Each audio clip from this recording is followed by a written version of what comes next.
Picture this. Most world leaders are seasoned, grey-haired veterans. Then, out of nowhere, Burkina Faso puts a 30-something army captain in charge. Captain Ibrahim Traoré. Yes, a captain became the world's youngest head of state in late 2022. That's not just a quirky fact, it's a sign of big changes in Africa and beyond. Why should you care? Because Burkina Faso sits at the crossroads of global issues, terrorism, gold, and the tug-of-war between world powers. Traoré's rise isn't just a local shake-up, it's a headline with global consequences. His choices, alliances, policies matter far beyond his country's borders. Understanding him means understanding a new wave of African leadership. This is about a nation facing violence and poverty and a continent demanding a new voice. Traoré represents a generation unafraid to challenge old alliances and assert sovereignty, making some Western capitals nervous. His story is a window into a rapidly changing Africa. We'll dive into who Traoré is, how he got here, yes, 2 coups in a year, and what his leadership means for Burkina Faso and the world. We'll look at his policies, his new friends, hello Russia, and the controversies swirling around him. And later we'll dig into the shadowy side, resource deals, online battles, and the fight for his image. This is more than a biography. It's a front-row seat to a continent in flux. Buckle up. So, who is Captain Ibrahim Traoré? He grew up far from the capital in rural Bondoukoui, western Burkina Faso. Born in 1988, he was a standout student, especially in physics and maths, more future engineer than coup leader. He studied geology at university, but the military called to him. Traoré joined the army in 2009, just as security threats in the Sahel were growing. He became an artillery officer, serving on the front lines in dangerous regions like Kaya. He even joined the UN peacekeeping mission in Mali, gaining first-hand experience with regional conflict. Traoré earned respect for his dedication and concern for his troops. He saw soldiers under-equipped, civilians suffering, and a government unable to stop the violence. For him, the crisis wasn't abstract, it was daily life. This shaped his belief that drastic action was needed. His journey from student to soldier to leader was forged in conflict and urgency. How did Traoré end up in charge? Think political thriller, except it's real. In 2022, Burkina Faso was reeling from relentless insurgent attacks and government failures. Frustration boiled over in the military, leading to a coup in January led by Lieutenant Colonel Damiba. Traoré joined the new junta, heading artillery in a key region, but Damiba's promises fell flat. Security worsened and the same frustrations returned. Younger officers, including Traoré, felt Damiba wasn't decisive enough, so just 8 months later, Traoré and his allies staged a second coup, ousting Damiba. At 34, Traoré became interim president, arguing Damiba failed to deliver on security. The country plunged into uncertainty, but Traoré promised a new approach. He vowed to tackle the insurgency and restore dignity to Burkina Faso. 2 coups in 1 year. Desperate times, desperate measures. Traoré's rise is a testament to the volatility and urgency gripping the country. Now, the world's youngest leader faces a monumental challenge. Can he deliver where others failed? The stakes couldn't be higher. Once in power, Traoré made security his top priority. He called for mass mobilization, urging citizens to join volunteer defense forces against jihadists. It's a bold, risky move, arming civilians to fight insurgents.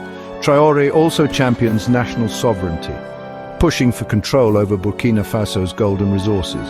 He wants to boost local agriculture and reduce reliance on imports. His message, Burkina Faso first, with a revolutionary twist. On foreign policy, Traoré broke sharply from the past, distancing the country from France. French troops were told to leave and French media was suspended. The message, Burkina Faso will chart its own course. Into the vacuum stepped Russia, offering military and economic support. Traoré sees Russia as a partner without colonial baggage. This pivot is part of a broader Sahel trend. New alliances, new rules. For Traoré, it's about finding partners who respect Burkina Faso's sovereignty. When a military leader takes over, everyone asks, when's democracy coming back? Traoré promised a transition, but the timeline keeps shifting. In May 2024, a national dialogue, stacked with his supporters, extended military rule for 5 more years. Traoré can even run for president after that. Supporters say the country needs stability before elections. Critics see creeping authoritarianism, media restrictions, arrests, and shrinking public debate have raised alarms. The new charter concentrates more power in the executive. It's a delicate balance, fighting a war while protecting freedoms. Traoré's changes inspire hope for some, but fear for others. The big question, can Burkina Faso build security without sacrificing democracy? Traoré divides opinion. Many young Burkinabés see him as a hero, young, relatable, and defiant against foreign influence. His anti-French stance and embrace of Russia resonate with those tired of old power dynamics. Rallies in his support are common, fueled by hope for an end to violence. His promises to equip the army and involve citizens in defense efforts strike a chord. But there's a darker side. Human rights groups report arbitrary arrests, disappearances, and media crackdowns. Volunteer fighters have been accused of abuses. Critics warn that security is coming at the cost of rights and rule of law. Some analysts say the conflict's roots, poverty, lack of opportunity, are being ignored. New alliances could isolate Burkina Faso further. Traoré is seen as both savior and risk, a complex, polarizing figure. The country's future hangs in the balance. Now for the exposé: Burkina Faso's gold and its deepening ties with Russia. Officially, the government says Russian partnerships are about security and development. But rumors swirl about gold for guns deals, with Russian entities gaining access to mines. Gold is Burkina Faso's lifeblood. If it's being traded for security, who really benefits? The government denies any shady deals, but secrecy fuels suspicion.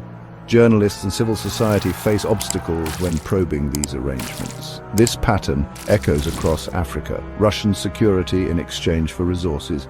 Critics warn of debt, lost sovereignty, and abuses by Russian-linked groups. Is this a smart pivot or a dangerous gamble? The truth remains murky, and the stakes are high. Western powers, especially France and the US, are alarmed by Traoré's pivot to Russia. Losing influence in Burkina Faso is a blow, with fears of a domino effect across the Sahel. Western officials accuse Russia of exploiting instability and propping up authoritarian regimes. Traoré's camp claims the West is plotting to undermine him, fueling anti-Western sentiment. Online pro-Traoré and pro-Russian campaigns battle critics, shaping public opinion with slick messaging. Counter-narratives highlight abuses and question Russian motives. It's a digital tug-of-war for hearts and minds inside and outside Burkina Faso. Sorting fact from propaganda is harder than ever. What does all this mean for Burkina Faso and Africa? Traoré embodies a new generation of leaders, impatient with the old order and eager to assert sovereignty. His actions are reshaping alliances and power dynamics across the region. If he succeeds in restoring security and improving the economy, his model could inspire others. But if violence persists or new dependencies emerge, the promise of sovereignty may prove hollow. Ignoring democracy and rights risks internal repression and isolation. Traoré's story is a reminder. Africa is diverse, dynamic, and seeking its own path. His rise reflects a deep hunger for change and dignity. Whether his leadership delivers remains to be seen. One thing's certain, Burkina Faso, under its young captain, is a country to watch.